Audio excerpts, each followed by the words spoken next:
bagaimanapun tawajuh kita, tidak akan bisa berhasil kalau itu berdatangan dengan takdir Allah Subhanahu wa Ta'ala. Bukan berarti beliau ini menyuruh kita untuk menjauhi sebab.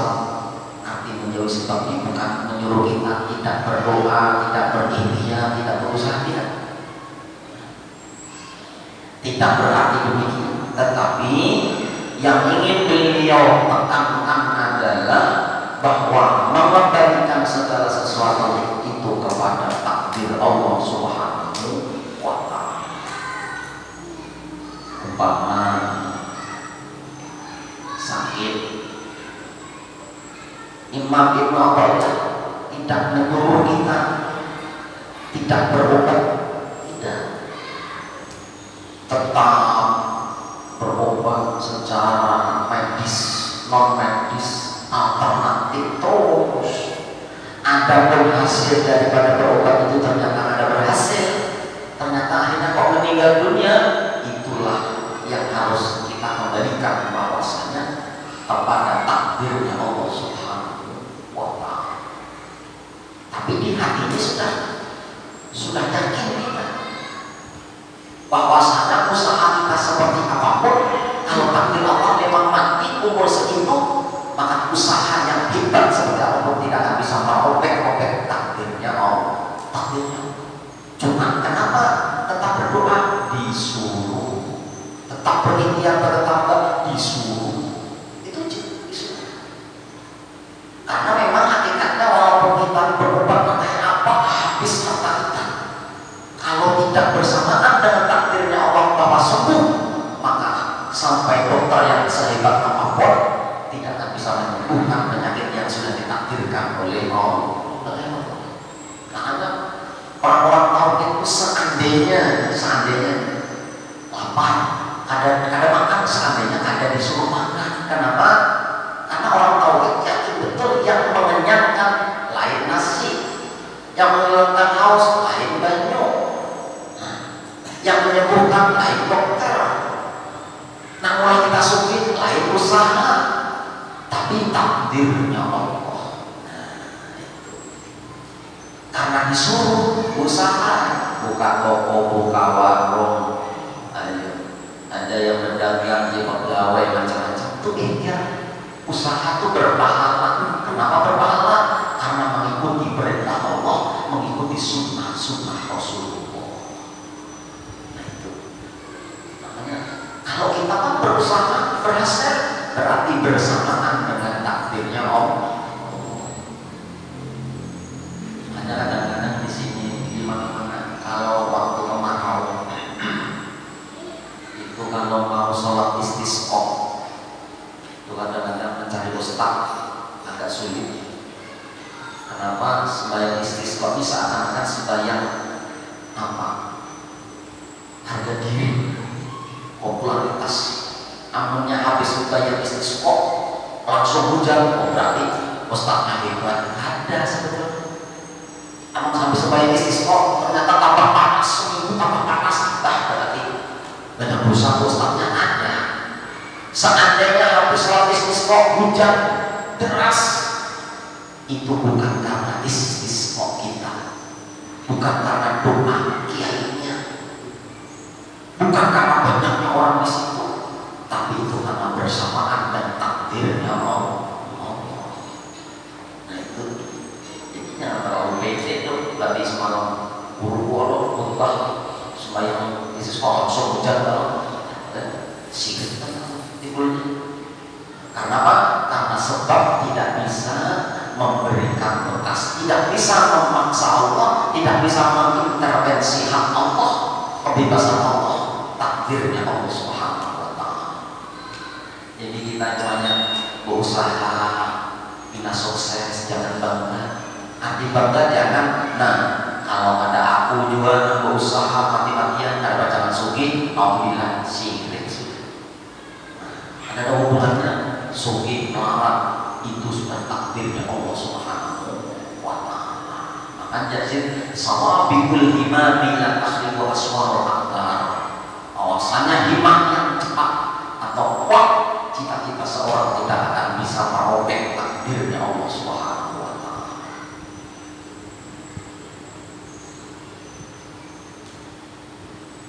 Silahkan kita berusaha, silahkan kita berdoa, dan silahkan kita tawajuh. Tetapi ujungnya kita mesti ingat bahwa semuanya itu adalah takdir dari Allah Subhanahu wa Ta'ala. Itulah yang dimaksud oleh beliau saya Ibnu Athaillah As-Sakandari dalam hikmah yang ketiga ini. Dia mempraktekkan mempercayai takdir di macam-macam orang. Orang yang betul-betul memahami, orang tersebut tidak akan pernah menyalahkan siapapun. Ada tajwihi khalqillah, tidak mau mencela, apalagi meniwas, menyalahkan orang lain. Kenapa? Karena bahasanya adalah bahasa tak. Kan kita kadang-kadang yang mereka pada lambat tadi, kami yang datang, kami yang datang, si Anu yang datang tadi beri duit lewat kota tadi 10 juta, makanya lain takdir, menyalahkan orang luput. Nah itu masalah hikmah yang ketiga sudah selesai.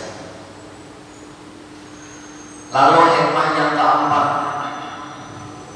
daripada Al-Hikam Ibnu Athaillah, berkata Imam Ahmad bin Athaillah rahimahullah, arif nafsaka minat tadbir famaqama bihi ghairuka la taqum bihi nafsi.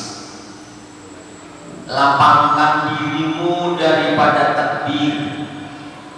Maksudnya jangan engkau sibukkan diri dengan tadbir, sesuatu yang telah mengurus dengannya selain engkau. Daripada engkau, janganlah kamu ikut mengurus dengannya untuk diri engkau. Artinya di sini Imam Ahmad Athaillah As-Sakandari menyampaikan satu arahan kepada kita agar kita jangan susah payah, agar kita jangan kecewa di belakang hari. Lalu beliau mengatakan, lapangkan dirimu daripada takdir. Apa dalam takdir? Takdir itu merancang. Takdir adalah takdiruka su'ulan takuna alaiha bil mustaqbal. Mereka-reka engkau akan perkara-perkara yang adalah engkau atas perkara itu di masa yang akan datang. Nah itu takdir. Kecuali memang nanti ada adab-adabnya cara kita bertakdir, cara kita merancang, merencanakan. Ada adabnya supaya kita ada kesalahan. Lapangkan dirimu dengan meninggalkan merancang. Kenapa kita disuruh jangan merancang-rancang? Karena kita sudah dirancang oleh Allah Subhanahu wa Ta'ala. Mulai di alam arwah, masuk ke alam kandungan, jadi janin, lahir ke alam dunia, sampai masuk ke alam barzakh, sampai ke alam akhirat. 5 alam ini setiap makhluk sudah dirancang oleh Allah. Tapi banyak rancangan, kecuali memang ada caranya, adabnya kayak pas supaya merancang ini ada dicela dalam agama. Maka jadi yang tapi banyak rancangan. Kenapa? Karena kita ini mulai dalam alam arwah, alam roh, masuk ke alam rahim, keluar ke alam dunia, masuk lagi ke alam barzakh sampai alam akhirat sudah dirancang oleh Allah. Di mana yang akan kita jalani, kita lewati, kita sekolah di mana, kita berumah di mana, usaha kita di mana, detik ini duduk di mana, apa yang akan kau bicarakan, yang kau usahakan, semuanya sudah ada dalam rancangan Allah SWT. Makanya ketika bayi, belum bayi, belum bayi, masih sperma, keluar sperma mama kita, apa kita, seorang suami istri keluar sperma, ditangkap oleh malaikat.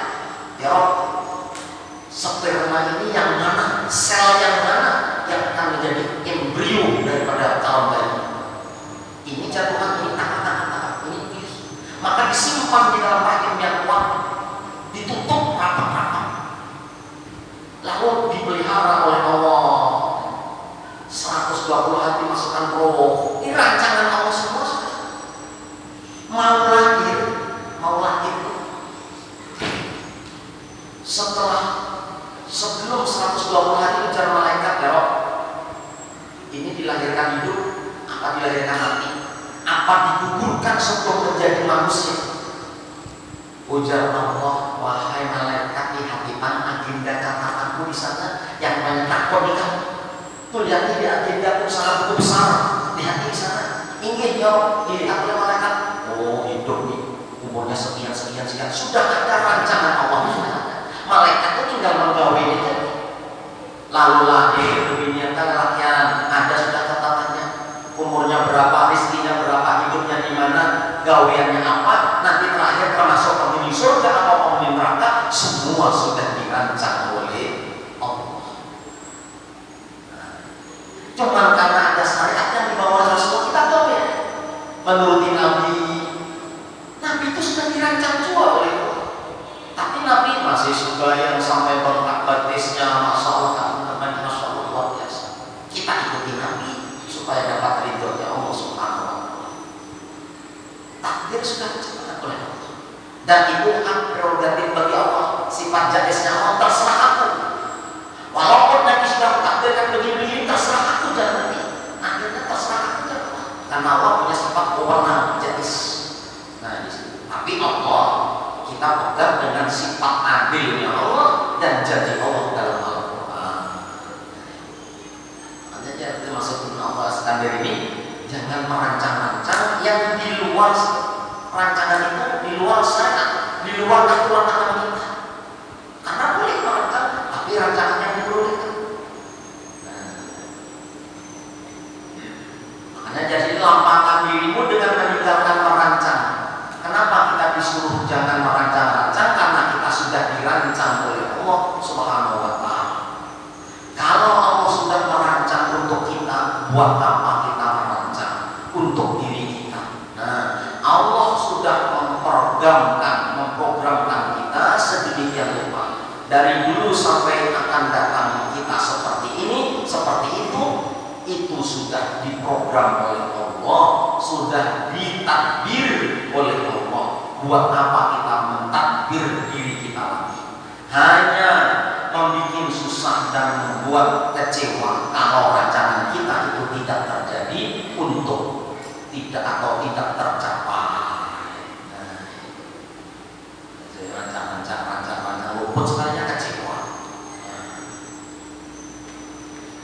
Irma yudabbiruhul abdu la yakunu minhu illa ma wafaqat tadbirullah ta'ala. Karena sesuatu yang dirancang oleh seseorang hamba tidak akan terjadi kecuali bila mana sesuai dengan rancangan Allah. Bila kita ini merancang, sekalinya jadi, berarti itu cocok dengan rancangan Allah. Berarti yang jadi itu rancangan Allah, bukan yang jadi rancangan kita, bukan. Kalau rancangan Allah pasti terjadi, rancangan kita tidak pernah terjadi. Yang terjadi itu rancangan Allah. Seandainya pas kita merancang terjadi, itu yang terjadi itu sesuai dengan rancangan Allah. Nah,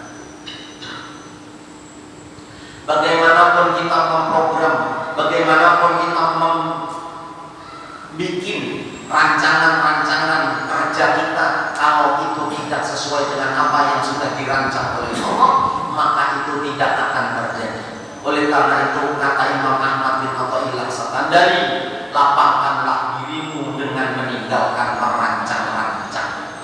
Kita bisa merancang besok nanti mau ke sana kemari, itu dinamakan takdir. Apa yang kita rancang bisa sesuai nanti dengan kenyataan apabila memang sesuai dengan apa yang dirancang oleh Allah Subhanahu wa Ta'ala. Kalau tidak sesuai dengan apa yang sudah dirancangkan Allah, semua yang di atas kertas yang kita rancang itu, yang kita tulis, yang kita catat, yang kita rencanakan akan gagal, tidak akan terjadi. Maka Imam Ahmad Athaillah menjelaskan lagi bahwa merancang itu ada terbagi dua. Nah, pertama at-tadbirul madmum, merancang yang tercela, yang dicela, maksudnya dicela oleh agama, dicela oleh Allah. Yang kedua at-tadbirul mahmudah, yaitu rancangan yang dipuji oleh Allah. Makanya kita kalau mengetahui rancangan yang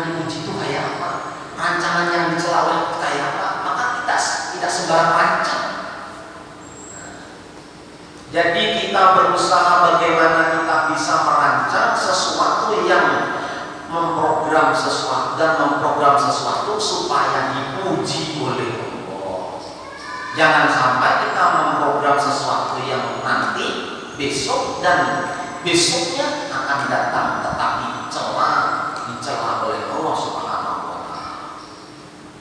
Jangan sampai seperti yang demikian. Ad-tadbirul madmum kullu tadbiri yubaiduka aw yahjibuka anillahi ta'ala.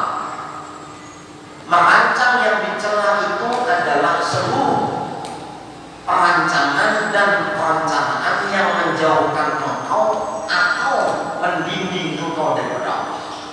Nah ini, bila kita merancang sesuatu itu, yang kita rancang itu menyebabkan kita semakin jauh dengan Allah dan mendidik kita daripada Allah, berarti itu rancangan yang dicela oleh Allah.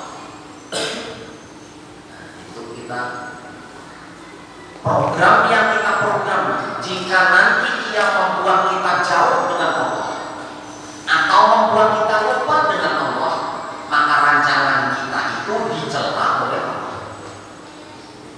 Nah, itu kita harus hati-hati merancang. Ini rancangan mulia yang merancang nanti ujung-ujungnya mendekati kepada Allah, bisa menjauhkan atau mendidik diriku dengan Allah. Bila pacaran ini nanti mendidik aku dengan Allah, membuat jarak semakin jauh dengan Allah, berarti rancangan ini dicela oleh Allah, dicela oleh Allah. Tapi sebaliknya, bila rancangan itu semakin mendekatkan diri kita kepada Allah, maka itu adalah rancangan yang dipuji oleh Allah.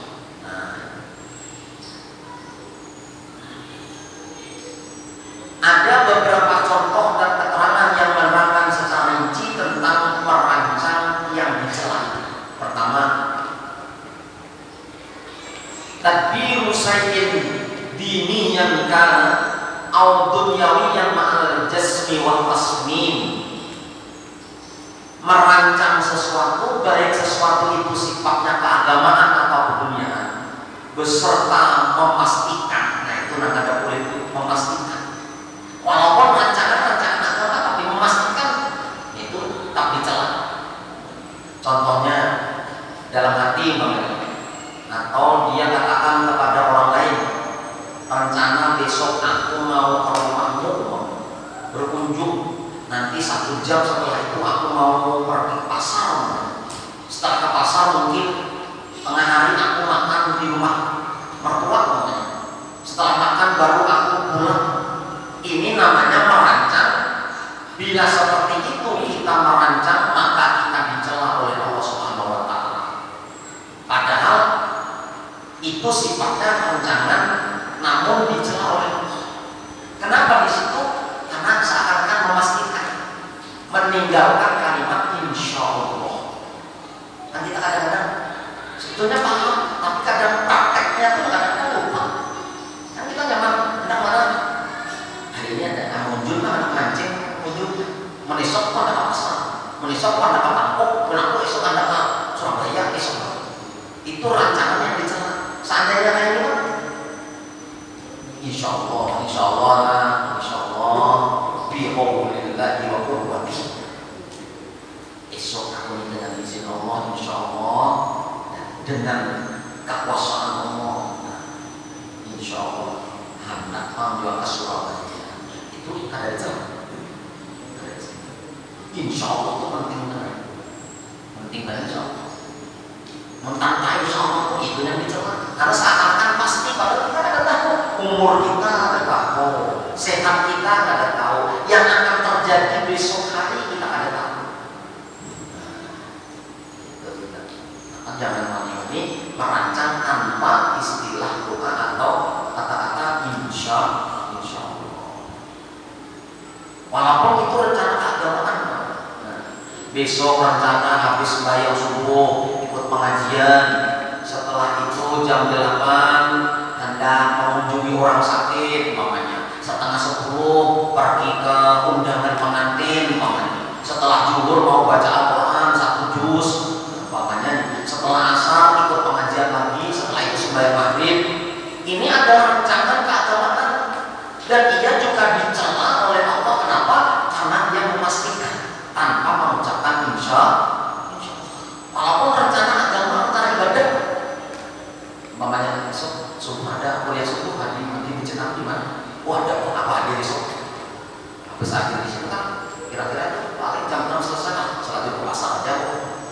memang milikannya apa aja bakti tanpa menyatakan insya Allah Allah menghendaki.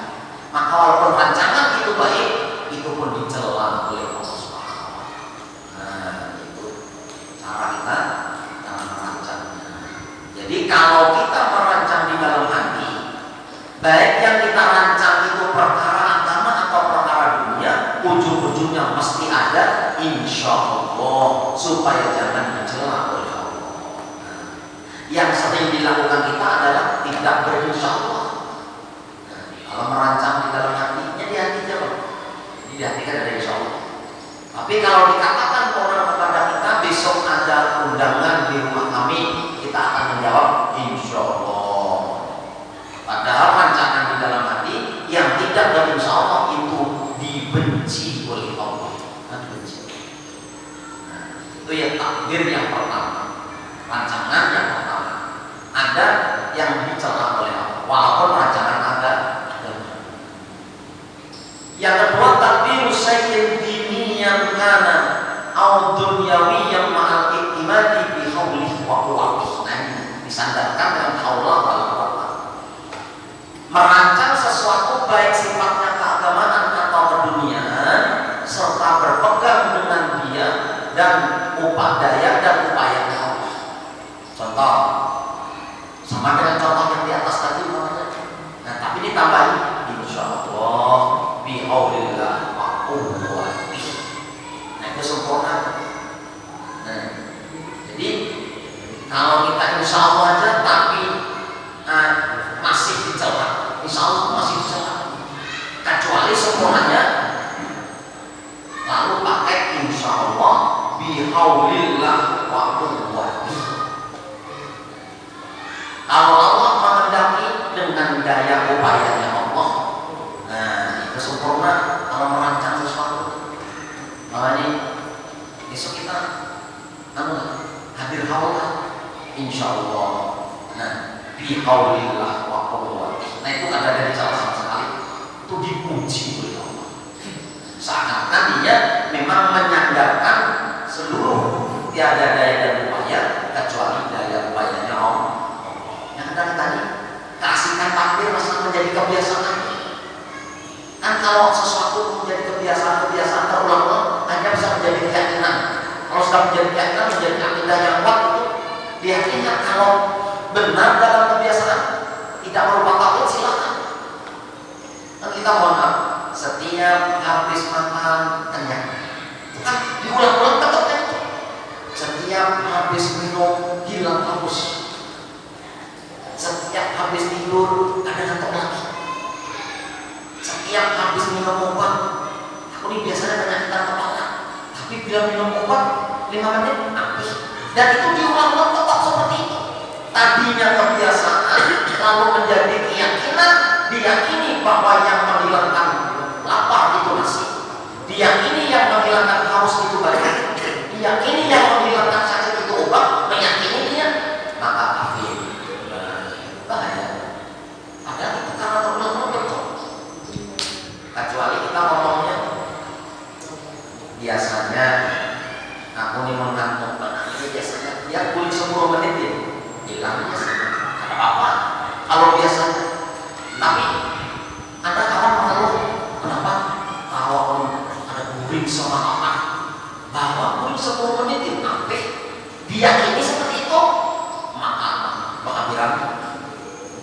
Tapi kalau hukum adat biasa bahwa kulitnya biasanya hampir panas, sakit kepala biasanya terjadi masalah. Tapi yang jadi masalah itu karena berulang-ulang jadi keyakinan, nah itu namanya. Jadi kalau kita merancang, insya Allah bihaulillah wa quwwatihi supaya ada dicela oleh Allah. Jadi ini mesti ada juga jadi supaya jangan dicela Allah. Besok setelah sembahyang subuh rencananya mengikuti pengajian, nanti baru ke pasar, setelah itu antar anak sekolah, namanya macam-macam yang lain, insya Allah bihaulillahi wa quwwatihi. Nah, jika dikehendaki oleh Allah dan dengan daya dan upayanya dari Allah. Nah, baru itu tidak dicela. Apa saja program kita, apalagi kalau programnya panjang, program harian, program tahunan, yang harian saja pasti ada, insya Allah di dalam hati bihaulillah wa quwwatih, dengan daya upayanya Allah. Kalau dengan daya upayanya Allah ini tertinggal di dalam hati kita, maka kita terbimbing dan terhijab kita dengan dinamakan lupa dengan Allah. Padahal kita sering membaca la haula wala quwwata illa billahil azim. Tiada upaya kecuali dengan Allah. Tapi prakteknya kadang-kadang kita kadang-kadang prakteknya, di dalam prakteknya kita adalah Allah. Prakteknya kita mesti Rasulullah waktu yang orang menunjukkan santai aja, dapat. Berarti insya Allah bihaulillah aku wa. Yang ketiga, contoh tadbir sayyin dini yang kana au dunyawi ma'at tadbi'il wajibat. Merancang sesuatu baik sifatnya keagamaan atau keduniaan beserta menyia-nyiakan kewajiban.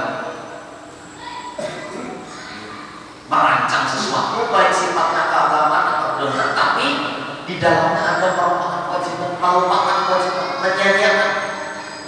Nah, kalau bunyi umpamanya asik merancang, memprogram sampai waktu zuhur, lupa dengan waktu zuhur, asik kayak apa tadi? Alam deh, tutup dulu rapatkan dulu, rancang dulu kan, supaya acaranya enak. Nah, sekali waktu zuhur lalu sampai meninggalkan kewajiban, saking asiknya sehingga akhirnya tertinggal kewajiban. Nah, ini sudah jelas dicela oleh Allah. Nah, kayak apa keasikan kita, cerdasnya, inteleknya seseorang merancang sesuatu, kalau dia meninggalkan kewajiban nyata sama kadang-kadang lagi, ini dicela oleh Allah. Nah, mungkin dia sampai di sini dulu. Hari itu kita lagi dengan akhirat. Alhamdulillah, kayaknya kita mulai ada masalah apa-apa. Mantapnya wudhu inilah jabatan yang kita akan bisa membantu dan melihat menjadi mudah-mudahan antara semuanya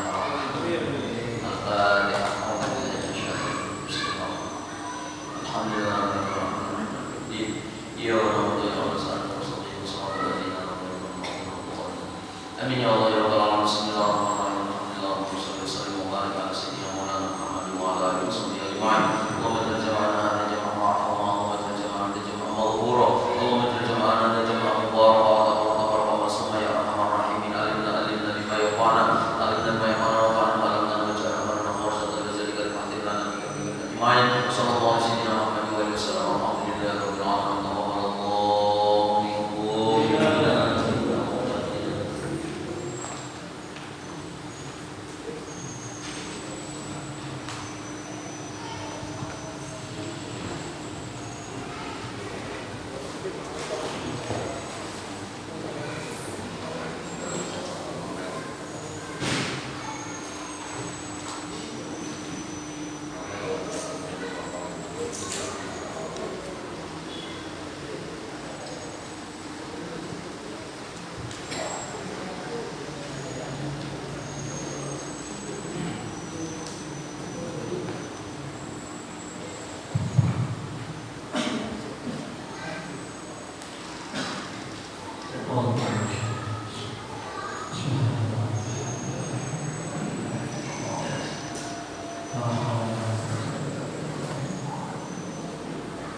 Allah